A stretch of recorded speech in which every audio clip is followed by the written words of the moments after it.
स्वागत है आपका एक और शानदार वीडियो के अंदर। मैं आशीष जैन, फाइनेंस कोच। आज हम बात करेंगे कि सैलरी को मैनेज कैसे किया जाता है, किस तरीके से अगर आप अपनी सैलरी मेंटेन करेंगे और उसे मैनेज करेंगे तो आप सेविंग कर पाएंगे, इन्वेस्टमेंट कर पाएंगे, रिटायरमेंट प्लान कर पाएंगे, अपना कल सोच पाएंगे। क्योंकि बहुत सारे लोग सैलरी को मेंटेन नहीं कर पाते। उन्हें लगता है कि पैसा कब आया कब चला गया और पैसा बच नहीं पा रहा, इतना मैंने कमाया, इतना फिर भी खर्च नहीं किया मैंने, फिर भी सारा पैसा खर्च हो गया, कहाँ चला गया? क्योंकि आपके पास सैलरी का मैनेजमेंट नहीं है। देखिए, आज का जो सेशन है ना, वो काफ़ी वंडरफुल होने वाला है उन लोगों के लिए जो कि कहीं ना कहीं स्ट्रगल कर रहे हैं, जॉब में फेस कर रहे हैं सारी चीज़ों को और एक सैलरी लेकर आ रहे हैं घर में, फिर भी उनकी सैलरी में उनके लिए खुद के लिए पैसा नहीं बच पाता, सैलरी ख़त्म हो जाती है, मैनेज नहीं कर पा रहे सैलरी को और बहुत सारी दिक्कतें वो फेस कर रहे हैं। ये काफ़ी शानदार सेशन होने वाला है। अगर आप इस चैनल पर नए आए हैं तो चैनल को अभी सब्सक्राइब कर लीजिए, बेल आइकन को हिट कर दीजिए, जिससे कि ऐसी नॉलेजेबल वीडियो आप बिल्कुल भी मिस ना करें। शुरुआत करते हैं। देखिए, कई बार क्या होता है कि जो हमारी सैलरी है, आपकी सैलरी डेट 3 तारीख हो सकती है, 10 तारीख हो सकती है, ठीक है, बट बहुत सारे लोग इसको मेंटेन नहीं कर पाते। क्यों? क्योंकि ये हमारे खर्चों के कहीं ना कहीं बहुत करीब होती है। मतलब कि अगर हमारे खर्चे 10,000 के हैं तो हमारी सैलरी 10 से 15,000 ही होती है। या हमारी, अब कुछ लोग कहेंगे कि मैम हमारे खर्चे तो 10,000 के, हमारी सैलरी 25,000 की है। उनके पास भी पैसा नहीं बचता क्योंकि उनके फालतू खर्चे और 15,000 रुपये के हैं। टोटल 10, 15, 25,000 रुपये ही हो जाते हैं। मतलब कि सैलरी के बराबर ही लोगों के एक्सपेंसेस आज के समय में हो गए हैं, क्योंकि खर्चे पे रोक नहीं है। वो समझते हैं कि मैं छोटी छोटी चीज़ों में कटौती कर लूँ, धनिया के लिए 5 रुपये के लिए लड़ लूँ कि फ्री दे दो, धनिया मिर्ची और डाल दो, नींबू डाल दो, अरे मैं इतने का ले जाता था, तुमसे इतने का लूँगा। इन सारी चीज़ों से कुछ नहीं होने वाला। आप 1 रुपये बचा के कुछ पैसे बचा लोगे, मगर कभी भी इसको सही से मेंटेन नहीं कर पाओगे। हमेशा आपको एक प्रॉब्लम रहेगी कि पैसा बचता नहीं है, बहुत जल्दी खर्च हो जाता है, बहुत जल्दी ख़त्म हो जाता है। इसमें आपको एक चीज़ समझने की कोशिश करनी चाहिए। देखिए, आपको बताएं सैलरी मैनेज कैसे करनी है, इन्वेस्टमेंट कैसे करनी है, सेविंग कैसे करनी है, पैसे को बढ़ाना कैसे, ये कभी पढ़ाया ही नहीं गया। कभी स्कूल में ये चीज़ें आपको पढ़ाई नहीं गई, जिसकी वजह से आप यहाँ हो। कभी भी आपको आपके पेरेंट्स ने नहीं समझाया, आपके टीचर ने आपको नहीं समझाया, आपके दोस्त ने आपको नहीं समझाया, रिलेटिव्स ने आपको नहीं समझाया, जिसकी वजह से आज आप इतनी प्रॉब्लम में हो। आप एक चीज़ समझिए, अगर ये सारी चीज़ें स्कूल में पढ़ाई जाती तो कितना बेहतर होता। स्कूल में क्या पढ़ाया जाता है जो कभी काम नहीं आता, जो कि कभी भी आपको कहीं भी काम नहीं आने वाला, वो चीज़ें कहीं पढ़ाई जाती है स्कूल में। कभी नहीं पढ़ाया जाता कि पैसा कैसे कमाना है बाहर की दुनिया में। कभी पढ़ाया नहीं जाता कि आप बाहर जाकर जब नई दुनिया में उतरोगे तो सेविंग कैसे होगी, इन्वेस्टमेंट कैसे होगी, जॉब में आप ज़्यादा पैसे कैसे कमाओगे। इतना ही नहीं, ये भी नहीं बताया जाता कि फाइनेंशियल प्लानिंग करना, रिटायरमेंट प्लान करना, सैलरी को मेंटेन करना, फैमिली को मैनेज करना, कुछ नहीं बताया जाता। एक चीज़ समझिए, आपको अगर कहीं नहीं समझाया जा रहा ना, या कहीं नहीं बताया जा रहा, तो ये चीज़ें आप बहुत बेहतरीन तरीके से सीख सकते हैं। जैसे कि इस चैनल पर आप हैं तो अभी तक सब्सक्राइब नहीं किया तो तुरंत सब्सक्राइब कर लीजिए, राइट? क्योंकि ये चीज़ें सीखना बहुत ज़रूरी है। आज के टाइम पर अगर आप फाइनेंस के मैनेजमेंट को नहीं समझेंगे, पैसे के कहीं ना कहीं तरीकों को नहीं समझेंगे, तो पैसा बहुत जल्दी ख़राब हो जाएगा। देखिए, सबसे पहले अगर मैं थंब रूल की बात करूँ तो सबसे पहला आता है कि कट योर एक्सपेंसेस। अब कुछ लोग कहेंगे कि मैम खर्चे कम करें, और खर्चे हम कैसे कम करें, या खर्चे कम करने के बारे में पता था। मैं और भी सारी चीज़ें आपको शेयर करूँगी, मगर सबसे पहले यही आता है। हो सकता है कि आपके पास कोई फालतू ऐसी चीज़ हो जिसके पीछे आप हर महीने खर्च करते हैं। सपोज आपको कोई डिज़ायर, बहुत सारे लोगों को कपड़े लाने का शौक़ होता है हर महीने। सोच के देखिए, अगर आपको कपड़े लाने की जरूरत नहीं है तो मत लाइए, राइट?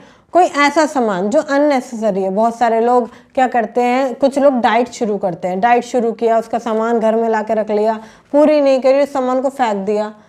अननेसेसरी जगह आप देखिए कि आपका पैसा, चाहे वो 100 रुपये हो, 2,000 रुपये हो, कितना भी हो, इम्पोर्टेंट पैसा होता है, वो अगर पैसा आपका खर्च हो रहा है तो वो किस तरीके से बच सकता है। ये देखिए कहीं आपका पैसा वेस्ट तो नहीं हो रहा।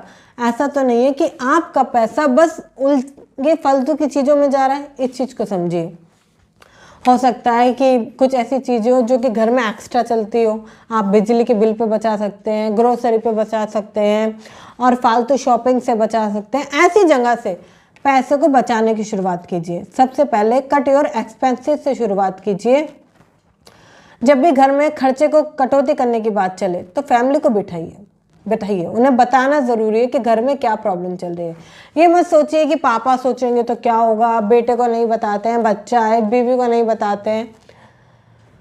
कई बार है ना, कुछ चीज़ें छुपानी मैटर करती हैं, बट बहुत सारी चीज़ें बतानी मैटर करती हैं। क्योंकि अगर आप अकेले करोगे तो आप तो बचा रहे हो, दूसरा बंदा पैसे खराब कर रहा है, उसे लगेगा ये तो बड़ा कंजूस है। उसे बताओ कि क्या प्रॉब्लम है, शेयर करो। जब भी आप मैनेज करो, कट ऑफ करो एक्सपेंसेस को, तो बैठो, सबके साथ बैठो, उनसे बात करो कि भाई ये चीज़ गलत है, हाँ इस चीज़ पे आज से हम पैसे काटेंगे, ठीक है। वाइफ को समझाओ, आप फैमिली में माता पिता को बताओ, बच्चों को समझाओ। क्योंकि अगर बच्चों को कहीं नहीं पढ़ाया जा रहा तो आपसे बड़ा शिक्षक कोई नहीं है, आप तो पढ़ा सकते हो। आप तो एज अ पेरेंट्स हो, बताओ उन्हें, खर्चों के बारे में बताओ, सैलरी के बारे में बताओ, फालतू चीज़ वो जो खरीदने की जिद करते हैं उसके बारे में समझाओ। अब कुछ लोग कहेंगे कि बच्चे हैं, बच्चों की ज़िंदगी जीने दो। देखो, बच्चों की ज़िंदगी जीने दो, मैं इसमें मना नहीं कर रही आपको, आप अपने बच्चे को सब दे सकते हो, कोई दिक्कत नहीं है, मगर नॉलेज भी तो दो। ऐसा ज्ञान दो जो कि सैलरी को मैनेज कर पाए वो पर्सन। इन फ्यूचर वो लाइफ में जब आगे बढ़ेगा तो उसको इस सारी नॉलेज की जरूरत पड़ेगी। और पैसों का सही ज्ञान अगर वो आज नहीं समझ पाया तो कल स्ट्रगल करेगा। समझाओ इसलिए बिठाकर। सबसे पहले जब आप एक्सपेंसेस को कट करना शुरू करोगे तो महीने के आप देखोगे ज़्यादा नहीं, हो सकता है 2000, 3000 या 5000 रुपये आपके बचने लगे। सबसे पहला पैसा यहाँ से बचेगा, ठीक है।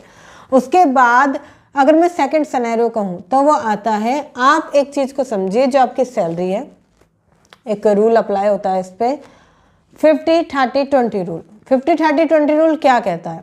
ये बहुत कहीं ना कहीं वर्किड रूल है, राइट। बहुत सारे लोगों ने इस रूल को अपनाया है, काफ़ी सारे लोग इस रूल को अपनाते हैं, अपनी लाइफ में बहुत कुछ चेंज कर पाते हैं। जैसे कि 50-30 रूल जो है, 50% पैसा आप अपने बड़े खर्चों में लगाइए। जैसे कि आपके घर, आपकी ज़रूरत है, ठीक है, जो इंस्टॉलमेंट जा रही है वो 50% में जाएगी, रेंट है 50% में जाएगा, इंश्योरेंस अगर अभी तक नहीं कराया तो कराओ, क्योंकि टर्म इंश्योरेंस बहुत ज़रूरी होता है। अगर आज तक आपने टर्म इंश्योरेंस नहीं कराया है, मामले से चीज़ों को समझते हो, तो बहुत बड़ा खिलवाड़ कर रहे हो आप अपनी फैमिली के साथ। इन चीज़ों को समझो ना कि अगर आपके बाद आपकी फैमिली की कितनी बुरी कंडीशन हो सकती है, लोग समझते नहीं हैं। ये समझो कि आपके जाने के बाद आपकी फैमिली सिक्योर है, जिनसे आप प्यार करते हो, जिनको आप अपनी ज़िंदगी से महत्वपूर्ण मानते हो, आपके बच्चे, आपकी वाइफ, आपके पेरेंट्स, उनके लिए करके जाओ। तो टर्म इंश्योरेंस ज़रूर करो। इसकी बहुत छोटी सी प्रीमियम जाती है, मात्र आई थिंक 1000 रुपये की, ठीक है। और अगर 1500 की भी जाती है तो करो, इसकी बहुत कम प्रीमियम जाती है मंथली, सालाना, ठीक है। बट कवर इसमें 1 करोड़ रुपए का मिल सकता है। बहुत सारी ऐसी जगह हैं जहाँ पर कि क्लेम 99.9% मिलता है, तो वहाँ जाकर आप चेकआउट करें इन सारी चीज़ों को, और एक टर्म इंश्योरेंस खुद ज़रूर लें, जिससे कि आपकी लाइफ सिक्योर हो सके। सेकंड, उसके साथ साथ एक चीज़ और कहूँगी, उसके साथ साथ एक हेल्थ इंश्योरेंस लें। हेल्थ इंश्योरेंस बेसिकली लेना आज की ज़रूरत बन गई है, क्योंकि हेल्थ पर आप जानते हैं कि 14% तक का इन्फ्लेशन लग रहा है, राइट। हर इलाज महंगा हो गया है, हर दवाई महंगी हो गई है। आज लोग हॉस्पिटल के मुंह से डरते हैं, हॉस्पिटल जाने से डरते हैं, दवाइयों के खर्चे से डरते हैं, वो किसी और चीज़ से नहीं डरते। ये जो हॉस्पिटल है ना, इन्हें लगता है ये ज़िंदगी यहाँ ख़त्म होने वाली है। तो हॉस्पिटल ना जाओ आप, तो हेल्थ इंश्योरेंस कराओ, जिससे कि अगर ऐसी कोई कंडीशन आ भी जाती है तो दूसरों के सामने पैसा ना मांगना पड़े, किसी के सामने आपकी रेपुटेशन कम ना हो। ऐसा ना हो कि वहाँ आपका पेशेंट अंदर सर्वाइव कर रहा है, बाहर आप सर्वाइव कर रहे हो पैसों के लिए, ऐसा कभी ना हो। इसलिए आप ये चीज़ ज़रूर करो कि आप हेल्थ इंश्योरेंस कराओ। आप में से बहुत सारे लोगों के माता पिता ऐसे हैं जिन्होंने अभी तक अपना टर्म इंश्योरेंस या हेल्थ इंश्योरेंस नहीं कराया। अगर वो कराया होता तो आज उनकी लाइफ कहीं ना कहीं सिक्योर होती और आपकी भी। अगर आप भी ऐसा चाहते हो कि भाई मैं भी सिक्योर कुछ करके जाऊँ अपनी फैमिली के लिए, तो ये चीज़ें ज़रूर करो, ठीक है। ये आपका 50% पैसा होगा, आपकी ग्रोसरी होगी और भी जितने भी खर्चे हैं वो इसमें आने वाले हैं, ठीक है। अगर आपकी सैलरी 25,000 है तो आप उसका 50% लगा सकते हैं, लगभग 12,500 रुपये होगा। तो ये अलग रखिए आपके 50% खर्चों के ऊपर। अगर आपको लगता है रेंट ज़्यादा है, ठीक है, और मैं नहीं कर पा रहा, तो दो चीज़ें हैं, या तो रेंट उस जगह से कम कर दो, कहीं और जाके रहो, और अगर उतनी इंस्टॉलमेंट है उस जगह की तो एक्स्ट्रा कमाओ, मगर रखो उसको 50% में ही। फिर उसके लिए एक्स्ट्रा कमाओ, आप 2 जने कमाओ, घर में 4-5 मेंबर कमाओ, एक्स्ट्रा पैसा घर में लेकर आओ, कुछ भी करो, बट वो 50% में ही जाना चाहिए। बचे 30% पैसा आप खर्च करेंगे अपने डिज़ायर के ऊपर। देखिए, हर इंसान अपनी लाइफ में कुछ ना कुछ पाना चाहता है, घर पाना चाहता है, अपनी ड्रीम बाइक कार पाना चाहता है, तो उस पर खर्च करो, डिज़ायर पे खर्च करो, मगर 30% पैसा। एग्जाम्पल के तौर पर अगर आपकी सैलरी लगभग, मैं मान के चलती हूँ, एग्जाम्पल देती हूँ 100 रुपये, ठीक है, तो 50 रुपये मतलब कि आपकी जो बेसिक नीड है, इम्पॉर्टेंट बड़ी नीड पर जाना चाहिए। 30 रुपये आपकी जो ज़रूरत है, जो डिज़ायर है, जो ख्वाहिश है, उस पर जाना चाहिए। 20 रुपये या 20% पैसा आपका वहाँ जाना चाहिए जहाँ इन्वेस्टमेंट होगी, जहाँ सेविंग होगी, जहाँ आपका पैसा बढ़ेगा, मल्टीप्लाई होगा, उस जगह जाना ज़रूरी है। जैसे ही 3 तारीख को 10 तारीख को सैलरी आती है, ये पैसा डिवाइड कर दीजिए, सबसे पहले डिवाइड कर दीजिए। इसके लिए आप क्या कर सकते हैं, आप या तो छोटे छोटे बॉक्स आते हैं, ठीक है, वो ला सकते हैं। बॉक्सेस के द्वारा सैलरी मैनेज कैसे करते हैं मैंने ये वाली वीडियो में बताया है, सैलरी मैनेजमेंट में, या आप यूट्यूब पर जाकर सर्च करते हैं कि आयशा जैन सैलरी मैनेजमेंट, तो आपको मिल जाएगा। वहाँ पर मैंने एग्जैक्टली बताया कि बॉक्स के द्वारा आप सैलरी को मैनेज कैसे कर सकते हैं, तो वो वाली वीडियो आप जाकर विजिट कर सकते हैं, ठीक है। जब आप इसके द्वारा सैलरी को मेंटेन करेंगे तो 10 तारीख को 3 तारीख को आप फालतू खर्ची नहीं कर पाएंगे। कुछ भी एक्स्ट्रा लाना हुआ, कहीं जाना हुआ, तो ये सारी चीज़ें बच जाएंगी, क्योंकि आपको पता होगा कि कितना खर्चा मुझे जाना है, कितनी सारी चीज़ें मेंटेन करनी है। साथ ही साथ जो 20% पैसा है उसमें एक रूल और लगेगा, वो है 100 minus age rule. 100 minus age rule क्या कहता है, आपकी उम्र अगर आज 30 साल है, 100 में से 30 साल माइनस कीजिए, 70 जो है वो इक्विटी में डालिए, मतलब कि जहाँ थोड़ा सा रिस्क हो वहाँ डाल दीजिए पैसा। 30% पैसा अपनी सेविंग्स में डालिए, जो आपकी डेट फंड हो, जहाँ पर कि आपका पैसा बचा रहे वहाँ डालिए, ठीक है। इस तरीके से अगर आप सैलरी मैनेज करेंगे तो आपको पता चलेगा कि सैलरी बच पा रही है। अगर तीसरे लेसन की मैं बात करूँ तो वो आता है avoid your depth, avoid your loan, avoid your कर्जा, अगर हिंदी में कहूँ तो। ये जो कर्जा है ना, ये आम आदमी को बर्बाद करने का काम करता है। पता है ये किसने इन्वेंट किया था? ये उस पर्सन ने इन्वेंट किया था जो चाहता था कि हिंदुस्तान के जितने भी लोग हैं जो एक अच्छी सैलरी मेंटेन करना है, वो कर्ज के तले दब जाएं, उनकी ज़िंदगी कहीं ना कहीं ख़राब हो जाए, वो कहीं ना कहीं इन सारी चीज़ों को मेंटेन ना कर पाए और हमेशा एक स्ट्रगल करता रहे, दबता रहे, कभी कार के लिए, कभी घर के लिए, कभी एजुकेशन लोन की वजह से वो दबता रहे। मत लीजिए इस कर्ज को, मत लीजिए। मैं आपको एक छोटी सी स्टोरी अपनी शेयर करती हूँ। मुझे अभी 3 से 4 लाख रुपए की ज़रूरत थी। मैंने एक नया स्टार्टअप चालू किया, मुझे 3 से 4 लाख रुपए की ज़रूरत थी। ऑलरेडी मैं उसमें 8 से 10 लाख रुपए लगा चुकी थी, 3 से 4 लाख रुपए कम पड़ रहे थे। तो मुझे लगा कि क्यों ना मैं अपना घर रख दूं, और घर रख के मतलब कि कहीं ना कहीं गिरवी रख के अपने घर को, और थोड़े से 3-4 लाख रुपए आ जाएंगे मेरे पास। मैंने काफ़ी सारे बैंकों में पता किया। रात में बैठे बैठे मैंने सोचा कि मैं कितनी बड़ी ये गलती करने जा रही हूँ कि मैं अपने घर को गिरवी रखने जा रही हूँ मात्र 3 से 4 लाख रुपए के लिए। क्यों ना मैं इसको कमा लूँ, मैं एक नया कर्ज क्यों लेने जा रही हूँ। मैंने कैलकुलेट किया कि वो कर्ज लगभग कितने % पर होगा, तो 18%, मतलब कि 18 इंटरेस्ट मुझे वहाँ पर देना पड़ेगा, 18% इंटरेस्ट एक्स्ट्रा। अब ये सोचो, मैं बैठी हुई थी, मैंने सोचा कि ये तो बहुत बुरी हालत हो जाएगी, ये तो बहुत कठिन हो सकता है मेरे लिए पैसा देना, तो मैं ये नहीं करूँगी, मैं कर्ज नहीं लूँगी। मेरे एक फ्रेंड थे, उन्होंने मुझे शेयर किया, अगर इन छोटी छोटी चीज़ों पे एक आम आदमी कर्ज लेता है, क्योंकि वो बैंक में थे, उन्होंने मुझे बोला कि एक आम आदमी 3 से 4 लाख रुपए के लिए कर्ज ले लेता है, बट पता है फिर क्या होता है, इतनी बुरी हालत हो जाती है कि घर में खाने तक को पैसे नहीं बच पाते, क्योंकि इसको तो देना ही देना है, नहीं दोगे तो फिर जो आपकी इंपॉर्टेंट चीज़ है, जो एसेट है, उस पर कहीं ना कहीं खतरा आ जाता है। लोग सोचते नहीं है लेने से पहले, सोचो कि क्या मैं गलती तो नहीं कर रहा, क्या ये प्रॉब्लम जो है ऐसे सॉल्व हो सकती है अगर कोई प्रॉब्लम आ गई है तो। अगर डिज़ायर के लिए लोन ले रहे हो, एक बात समझो, डिज़ायर के लिए लोन ले रहे हो ना, तो आपसे बढ़िया ये बेकार घटिया काम और कोई नहीं करना। इस चीज़ को समझो, मत लो। जितने भी लोन है ना, उनको अवॉइड करो। वो कार लोन हो, घर का लोन हो, बाइक का हो, किसी भी चीज़ का लोन हो, अवॉइड करो। बहुत सारे लोग एजुकेशन लोन लेते हैं, ये एक सही पर्पज से लोन हो सकता है, ठीक है। आप इस चीज़ को देखो कि सही लोन कौन सा है। लोन लेने में भी कैटेगरी आती है, good loan, bad loan. Good loan वो होता है जो कि किसी चीज़ की इम्प्रूवमेंट के लिए लिया जाए, बिजनेस बढ़ाने के लिए लिया जाए, ग्रोथ के लिए लिया जाए। बैड लोन जो होता है वो हमें हमेशा डिज़ायर पूरी करने के लिए, नीडों को पूरी करने के लिए लेता है, और वो हमें कहीं ना कहीं बर्बादी की ओर ले जाता है। दोनों सिनेरियो को मैनेज करो, कौन सा बेटर है उसके हिसाब से लो। आज के टाइम पर आपको पता है जो एजुकेशन है उस पर भी 14% तक की महंगाई है।